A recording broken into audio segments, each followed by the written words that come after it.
Race 2 for the Libre Saloons about to get underway here at Kirkistown.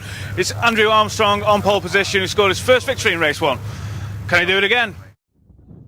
Well, it looks fairly likely, doesn't it? But the good news is that we have got Ralph Jess and Martin Duffy back out there, so that's good to see. There's the order. It's Armstrong from Jess from Duffy, the top 3. Tony Traub is 4th. Donald O'Neill and Francis Allen on row 3, with Richie O'Mahony and Paul Sheridan on the 4th row. Dermot Nolan and Greer Ray row 5. Row 6, Stephen Traub and Roy Orr. Then Richard O'Mahony, Keith Ray and Neil White round out the 15-car field. A few specks of rain on the camera lens there, but it is still fairly bright, if chilly, here at Kirkistown. Now, will Andrew Armstrong make a better fist of the start this time? The red lights are on. They go out now, and no, it's an even worse start this time from Armstrong. There's a bit of contact behind as people try to avoid him. That really held up the Seat of Donald O'Neill, and it's allowed Martin Duffy into the race lead. Second place for Ralph Jess. Third is Francis Allen, look, in the C46. Then fourth position for Tony Traub. Fifth place coming through is the orange car of Richie O'Mahony, and there is Andrew Armstrong. One of the 330i's, unfortunately, a bit smoky, maybe about to fall out of contention altogether. But keep an eye then on the yellow BMW of Andrew Armstrong and the green and black Seat of Donald O'Neill, because Donald was well and truly held up there by the bogging down of the pole sitter. We saw Armstrong down in about 3rd or 4th place at the start of race 1. Well, this time, even worse start, and he's left himself with more work to do. So, back onto the pack straight. Another race that Andrew Armstrong's made harder for himself. We can see up in the distance he's already started to make some nice ground. But Martin Duffy will make hay while the sun shines here at Kirkistown. He leads the way. Ralph Jess in 2nd. Tony Traub's come through into 3rd there, around the outside of the orange SHP of Richie O'Mahony. Then it is Francis Allen on board with Roy Orr here. His BMW 330i. Making his way out into the pit straight. No one directly in front of us. But we saw in race 1, didn't we, that he had a nice battle with Greer Ray in the 330i element of the race. So will that be resumed in this one? We hope so, because it was a nice battle. So out onto the right-hander they go. And towards the John Crossley chicane, and this is the battle that was for 2nd place in race 1. It may end up being so again, although they're being caught by Andrew Armstrong at the moment. So at the moment it is for the 3rd position between Tony Traub and Richie O'Mahony. It was O'Mahony that got the better of the Honda in race 1. Can he do it again? Here comes Armstrong. A very powerful BMW M3 pulls alongside with ease down the back straight. He should have got past O'Mahony. Can't get past the Integra yet though. All the while that he spends dicing with cars further down the order, the top 2, Duffy and Jess, they're really pulling away, aren't they?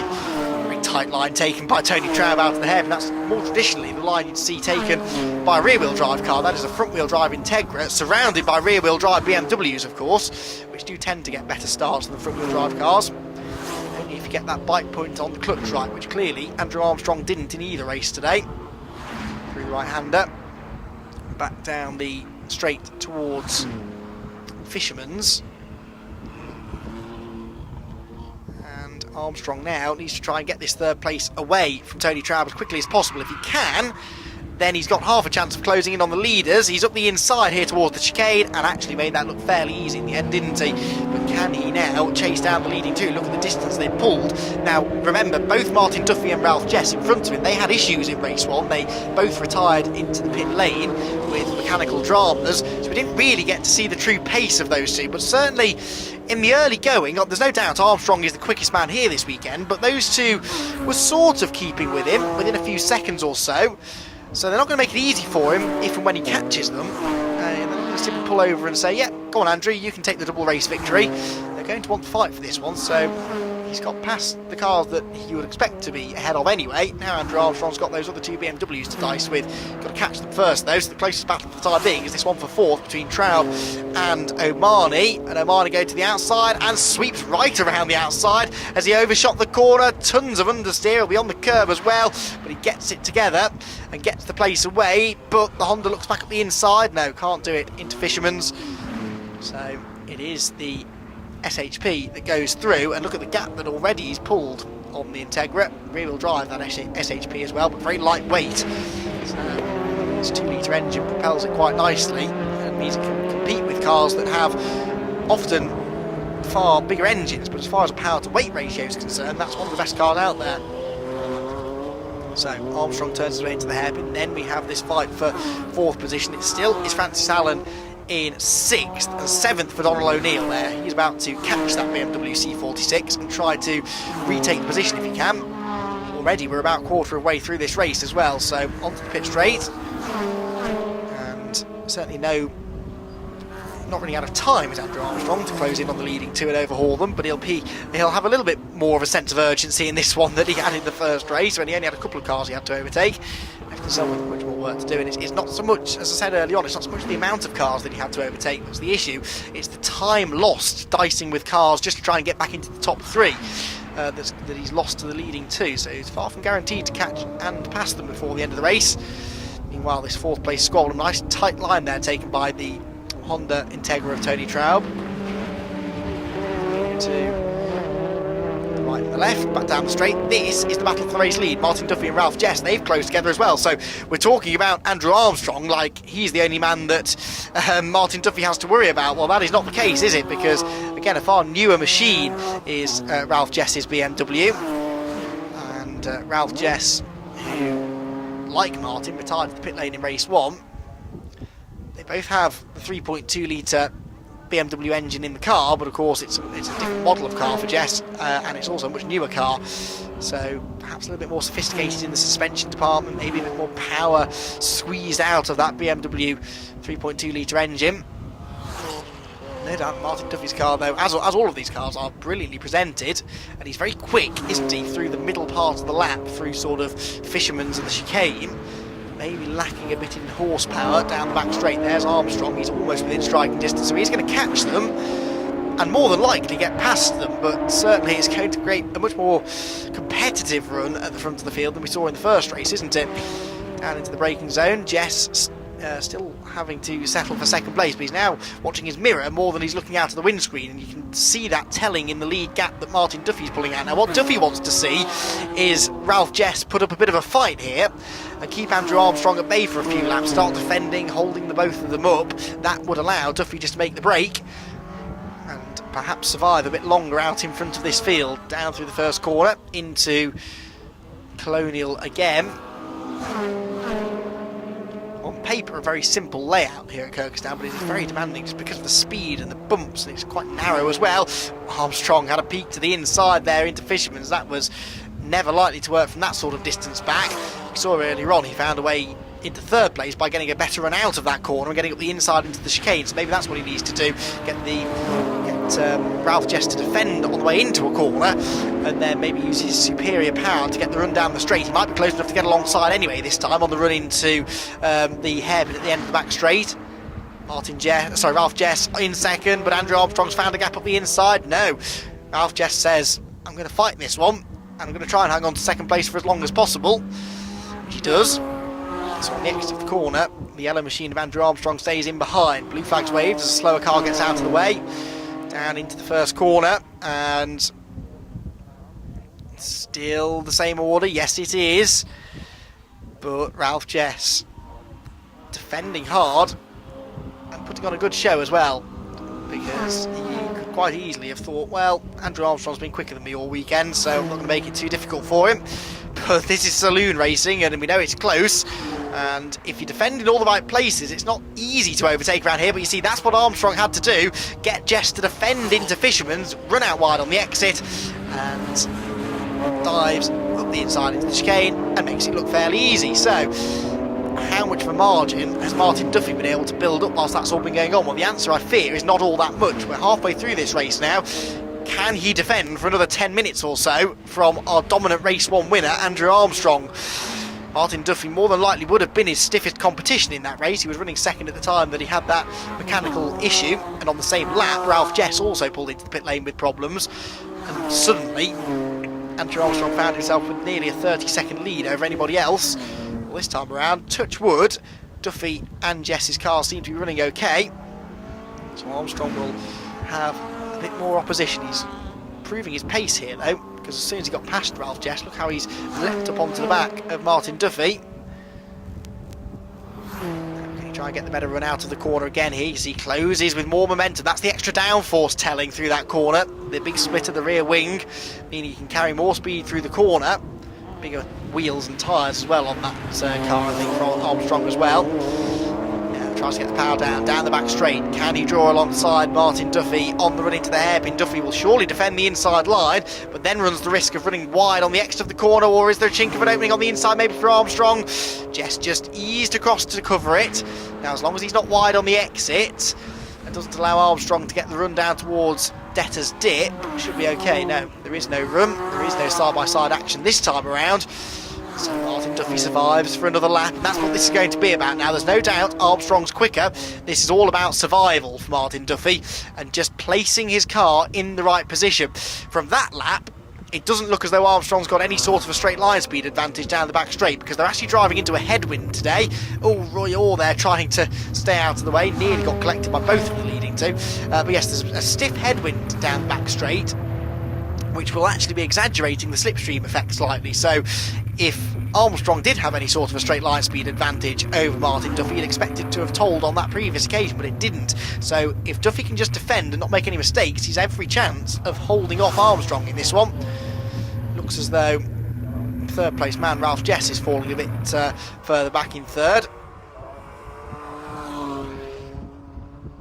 And it is still Duffy who has the race lead, and again defended into the hairpin, didn't run wide on the exit. So about 7.5 minutes to go. First corner coming amongst some of the 330Is now as well, who are busy having their own race, so they're not going to want to jump out of the way, are they? Oh, and Duffy, I wondered whether he was going to have the confidence to chop across the nose there of Andrew Armstrong to defend into Colonial. He did, and it was the right move because Armstrong was looking to the inside. Blue flags are being prepared now for the back markers. Of course, as these two are starting to battle, it is bringing Ralph Jess back onto their tail. Armstrong trying the over-under out of Fisherman's, but Duffy seems to get better traction out of there than Ralph Jess did earlier on, so Armstrong isn't able to get up the inside. Not particularly hard track on tyres this, but these powerful rear-wheel drive BMWs, they will use up their rear tyres. So as we get into this last quarter of the race now, rear tyre grip, traction may become an issue. Martin Duffy tried to dive up the inside there of Paul Sheridan, who stays out of the way of the race leader, but he had to go in on a tighter line than he wanted there, did Martin Duffy, and he just ran a bit wide on the exit. So Armstrong's a bit closer now heading down into turn one, only a couple of car lengths between them. Really interesting battle this is between these two. Certainly a far closer affair than we saw in race one, and you can't help but feel like we were robbed of this in the first race with Martin Duffy and Ralph Jess's mechanical issues. Armstrong looking to the outside, there's a back marker coming up as well. Now where will they catch this slower car? This could be vital. Does it stay out of the way? They're both going to the inside of it in towards Fisherman's, but no, they're not quite there yet actually. They haven't quite caught the number 2 machine of Greer Ray. Now they both go up the inside of the chicane, so that works out okay for Martin Duffy, because he wasn't held up any more than Andrew Armstrong was, but Armstrong may be a bit closer this time down the back straight than he has been on previous occasions.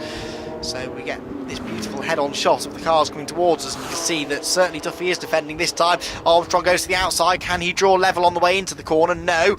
Watch for the switchback though, watch for the run on the exit of the corner. Can he get his nose up the inside? Looks like he can this time. Martin Duffy, no. Just about keeps his car in front. Great psychological battle between these two here, because Martin Duffy knows he cannot afford a mistake. One snatched brake or missed braking point or missed apex, one wobble on the exit of the corner, and Armstrong will be there. In fact, he's already alongside, they're heading towards Colonial. Can he go right round the outside? Yes, he can! Andrew Armstrong, what a move that was! Right around the outside of the double apex tri-hander at Colonial, and it gave him the inside line for the left-hand kink on the exit. Well, I was just about to say that you sense that if Andrew Armstrong's going to get through, he's going to have to surprise Martin Duffy in a part of the circuit where Duffy isn't defending or isn't able to defend. Well, he did defend into the right-hander then, but it wasn't enough. Armstrong just threw it down the outside really late on the brakes, carried the momentum through and sort of bullied his way to the inside through the left-hand kink on the exit. You saw Duffy running out wide through the corner. I don't think he'd outbraked himself. I think he was deliberately trying to sort of make things difficult for Andrew Armstrong, try and put him off and hope that Armstrong would back out of it, but Andrew was having none of it, kept his nose in the door and went through. So Armstrong leads the way, Martin Duffy second, and Ralph Jess in third position. back through Debtor's Dip, and immediately you can see Armstrong pulling away, and it doesn't really look as though Ralph Jess has been able to take advantage of that side-by-side battling to close in on Martin Duffy. So it looks as though this may be, barring any mechanical dramas, the order in which these three finish. But that was a really good battle between the two of them. To go around the outside into that corner is difficult to do. We saw some of the Formula 4 drivers trying to do that earlier on, and it didn't work, and I didn't expect it to work then either. And they did it without contact as well. No paint traded whatsoever, so really good stuff there. Richard O'Mahony there in the orange car is about to go a lap down, just putting Neil White on the second lap down in the number 80 BMW M3. 1, 2, all three of them should get past him in one fell swoop. Yes, they do. Back out onto the pit straight they go. Martin Duffy trying his best here to stay with Andrew Armstrong. I'm assuming here that Armstrong's going to pull away into the distance. As the last lap board goes out, he is building up a margin, but not a huge one. Through turn one, back down into Colonial, which is the scene of one of the moves of the weekend, I think, from Andrew Armstrong. And then into Fisherman's, and on his way again into the John Crossley chicane, and then back down the back straight. So the yellow and black BMW is looking good for the double victory, but my word, did he have to fight for this one. We've had a cracking second Libre Saloons race here at Kirkistown, and great to see even more of them out there next time, and enjoying some of this very close racing. So Armstrong turns his way into the final corner. It's a double race victory, but a pair of races in which he's had to do a lot more overtaking than he might have liked, having started on pole position for both of them. The checkered flag is waved, and Andrew Armstrong wins a brilliant second Libre Saloons race here at Kirkistown. Martin Duffy is second. Ralph Jess will come across the line in third place. Now further back, Richie O'Mahony is still in fourth, so he will finish fourth, but only just. Look, it was almost a photo finish between him and Tony Trout this time. Fourth, Tony is fifth, Francis Allen sixth, Richard O'Mahony seventh, Donald O'Neill is eighth, and Paul Sheridan ninth. 10th for Greer Ray, 11th for Roy Orr, and Keith Ray rounded out the 12-car field. He went a couple of laps down in the end. But great racing up and down the order. So yeah, we had with some fueling problems at the start of the season, which took us a couple of races to get to the bottom of. It turned out it was some split pipes on the inlet, so we now have that sorted, and the car now seems to be going the way it should be. We had a good race yesterday. We qualified pole, dropped back to second off the start, got the lead again, and managed to get the win from that one. The second race didn't quite go to plan. We tried second gear coming off the line to try and get a better start, and it stalled on us. So by the time we got the car restarted and got going again, we'd dropped right to the back of the field, so it took the whole race, bar a lap, to fight our way back through to the front. The tyres were starting to go off the end. We didn't think we were going to get there at one stage, but we luckily, just with a couple of laps to go, managed to take the lead and hold on to it. We had a real close battle for a few laps with Martin in second and Ralph in third, but by the end of it, yeah, we managed to take the win.